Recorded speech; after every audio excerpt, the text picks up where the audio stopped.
One of the best things that can happen to a young basketball player in their career is get compared to Michael Jordan. One of the worst things that can happen to a young player in their career is get compared to Michael Jordan.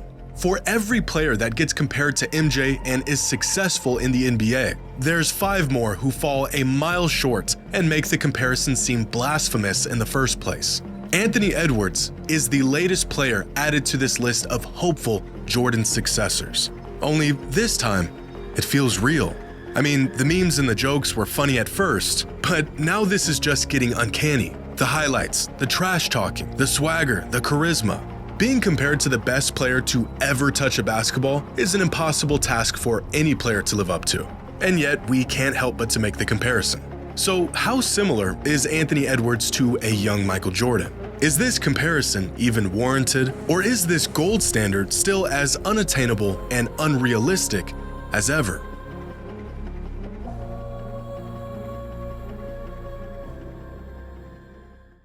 Today's video is sponsored by Draftkings. With the NBA playoffs heating up, it's time to bring the hoops action to the palm of your hands with my partners at Draftkings Sportsbook. Right now, all new customers who bet just $5 on anything will receive $150 in bonus bets instantly. That's right, receive $150 in bonus bets just for placing a $5 wager. So even if your team loses, you, my friend, are still a winner. And for all returning customers, DraftKings is offering a no-sweat same-game parlay, or SGPX, every single day during the playoffs. And if sports betting is not available in your state, you can still get in on the action with DraftKings Daily Fantasy and have the shot to win cash prizes. Just download the DraftKings Sportsbook app now. New customers use promo code JimmyHighRoller, bet just $5 on any wager, and get $150 in bonus bets instantly. That's promo code JimmyHighRoller, only at DraftKings Sportsbook.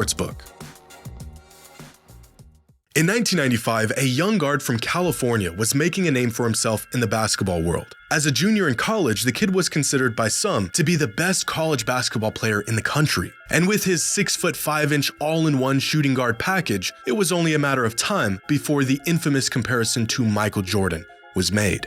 Later on, we would learn that despite his incredible skill set and Hall of Fame pedigree, the Michael Jordan comp was never really warranted. You might be familiar with this player. His name was Ray Allen. And looking back, outside of playing the same position, there wasn't much he and MJ had in common. But this wasn't the first, and surely not the last time a player received a Jordan comp. In 1986, Ron Harper might have been the first player to ever be called the next Michael Jordan. The closest Harper ever got to Jordan was playing with him. Harold Miner was compared heavily to Jordan coming out of USC in 1992. One season and a bad injury later, Miner would become a cautionary tale for anyone eager to dub a player as the next Michael Jordan. This did not stop people from dubbing players as the next Michael Jordan. In 1993, Penny Hardaway received the comp. The next year, it was Grant Hill. A couple years after that, it was Jerry Stackhouse. In 1997, Vince Carter was named the next Michael Jordan. And this time around, it actually felt like it might become a real thing. A 6'6" high-flying shooting guard out of North Carolina. That sounds awfully familiar. But despite putting together a Hall of Fame career, Vince Carter, just like every player that came before him, was in fact not the next Michael Jordan. Around the turn of the century, it was Kobe Bryant who was next up as Jordan's successor. Jordan was out of the NBA by now, and the league was in desperate search of a new poster child. Kobe Bryant came just in the nick of time. Kobe said he modeled his game after MJ, a statement that seemed like a far-fetched attempt to draw comparisons to the greatest player of all time from a 19-year-old kid. But with every passing season, Kobe hadn't just become like Mike. He became a carbon copy of Mike. 20 years later, Kobe Bryant built a legacy of his own, but he still remains the closest thing we have ever seen to Jordan. Since then, there's been a few more ill-advised next Michael Jordans. LeBron has been compared to Michael to the extent that you can't say one of their names in a sentence without mentioning the other. Dwayne Wade generated Jordan comps after his championship run in 2006, but that's about it. After 2 decades of attempting to find the next Michael Jordan, the basketball world settled into the fact that maybe the next Michael Jordan didn't exist. And even worse, giving a young kid the comparison was almost a curse that would mentally handicap them from becoming their own player. After LeBron in the mid-2000s, it became this sort of unwritten rule to compare any player to Michael Jordan. Not only because it usually didn't make any sense, but because the track record of Jordan's successors was looking pretty bleak. Oddly enough, most players who received the comp didn't actually play or act or look or carry themselves like Mike. They were just really good, sort of, kind of like Mike. Which brings us to today, and this guy, who is the first player in about 15 years to be tagged with the infamous Next Michael Jordan label. I mean, come on.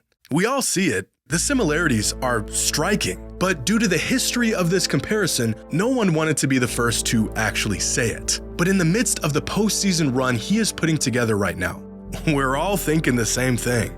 Anthony Edwards reminds us of Michael Jordan. And this time, we don't need to be baited into this comparison or hastily rushed into it. Ant is shoving the comp into our faces every time he steps on the court. The high-flying acrobatics, the overwhelming scoring barrages and lightning-quick first step, the cutthroat trash talk, the irrevocable confidence, even the commercials, the energy, the charisma. Where others seem to always be leaving one or two boxes unchecked, Anthony Edwards pretty much checks them all. Some fans are even saying he looks like MJ, which he doesn't, but for the sake of fun, we'll let them run with that. According to Chris Broussard, who reached out to Jordan earlier this season, even Michael Jordan said he sees the similarities between himself and Anthony Edwards. Well, I reached out to the GOAT today, Michael Jordan, and Jordan said there are similarities in their games. He agreed. Wow. So Jordan said there's similarities, all right? And in many interviews over the past year, Edwards has addressed the comparison, stating, although he can't deny it and he sees the similarities, he would rather it all just stop.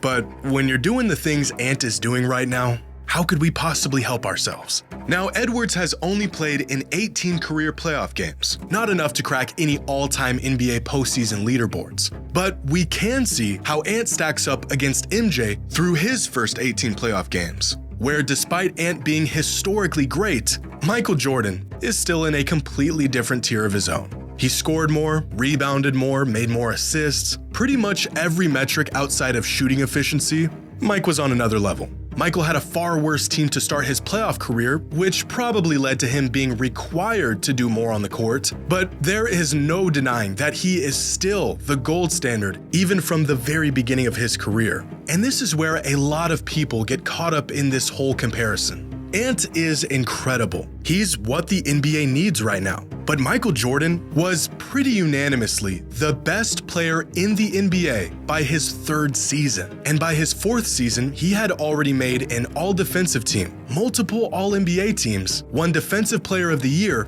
and a league MVP. Anthony Edwards is great, but he is projected to make an all-NBA team for the first time this year in his fourth season in the league. How could we possibly compare a young star who is just now ascending to superstar status to the greatest player of all time? According to Basketball Reference's Similarity Score metric, the most similar player to Michael Jordan throughout NBA history was Oscar Robertson.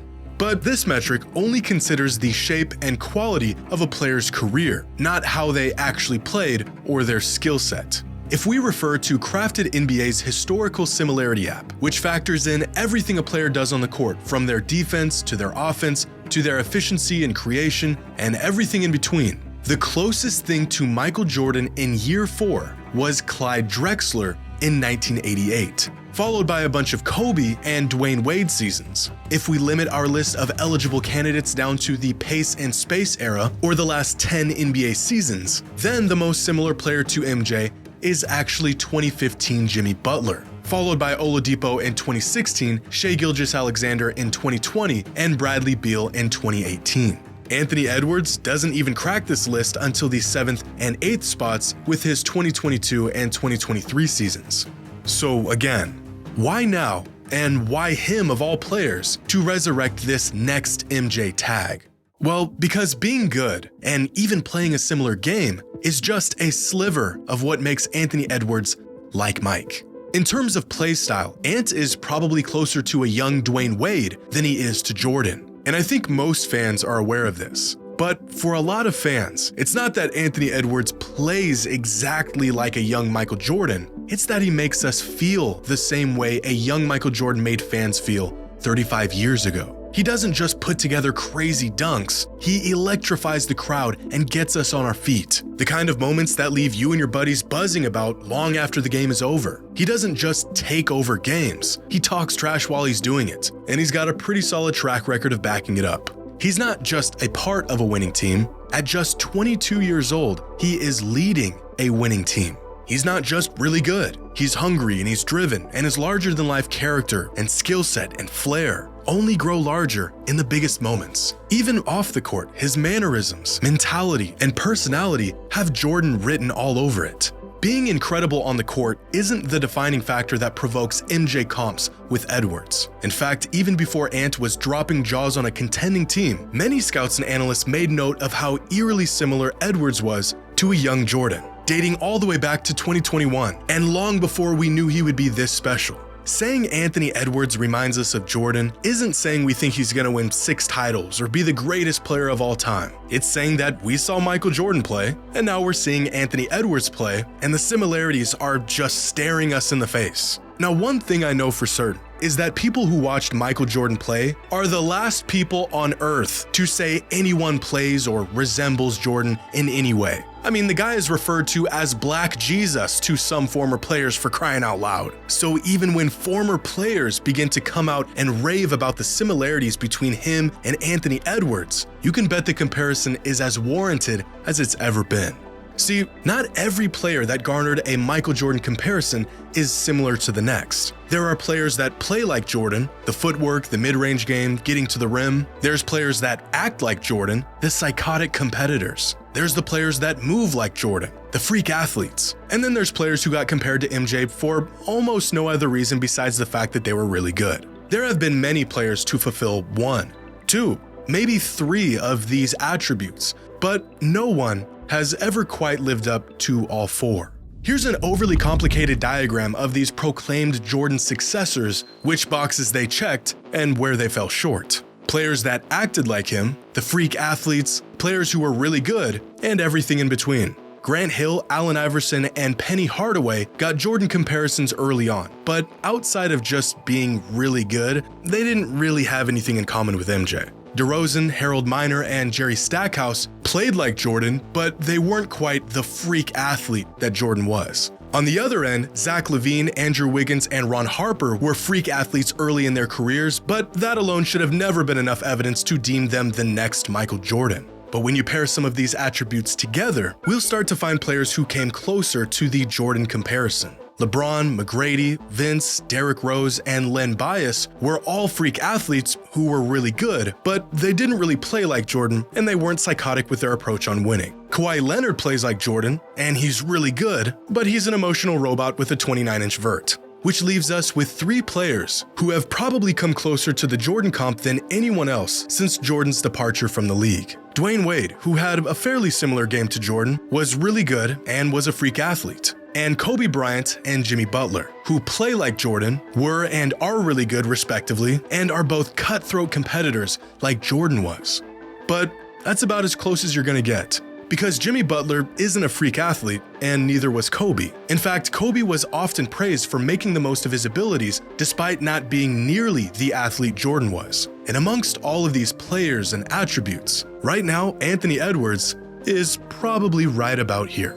He acts like Jordan, he's a freak athlete, and he's really good. But he doesn't really play all that much like Michael did. There's definitely flashes of a young MJ in his game, with his ability to play above the rim, blow past defenders with a lightning-quick first step, and of course the mind-melting posters. But just like everyone else that came before him, there are, of course, differences that separate Anthony Edwards from a young Michael Jordan. With that being said, these few differences aren't nearly enough to beat the allegations of similarities. Some people have mentioned that they never saw MJ play live, but watching Ant might be what it must have felt like. Fans that did watch MJ play testify that it was in fact just like this. With a generation of megastars entering the last stages of their careers, fans of the NBA have been speculating who the new face of the league might be, and there's a lot of great candidates. Maybe it's Tatum or Luka. It was looking like it might be Ja Morant for a moment, but the off-court issues have stunted that option. SGA put up a Jordan-esque stat line this year, so maybe it's him. Jokic has been the best player in the league for the last few years, but I'm not sure if anyone would consider him the face of the NBA. Because being the face of the best basketball league in the world is about more than just being the best player in the league. You need charisma, marketability. You need to resonate with the masses. You need to put together big moments and absurd highlights that inspire even non-NBA fans. We want to know that you love the game just as much as we do. Commercials and endorsements, candid and endearing interviews that connect with the fans, a no-excuse workhorse mentality with a superhuman set of skills to contrast it. Kobe Bryant only won one MVP in his 20-year career, but he was the face of the NBA for about a decade. LeBron carried the torch for the majority of some of our lives, and despite not being the best player in the world anymore, he's still probably the face of the league. Steph was as likable and relatable and inspiring as a superstar can get, a very unexpected but revered face of the NBA for many years. Anthony Edwards looks like he might just be the next player to grab the torch and lead the league into a new era. The kid's got the whole package. His team loves him, the league loves him, the fans love him. Maybe because he ignites us, inspires us, and reminds us of why we all love the game. But maybe it's also because he reminds us of a player who did all of those things years ago.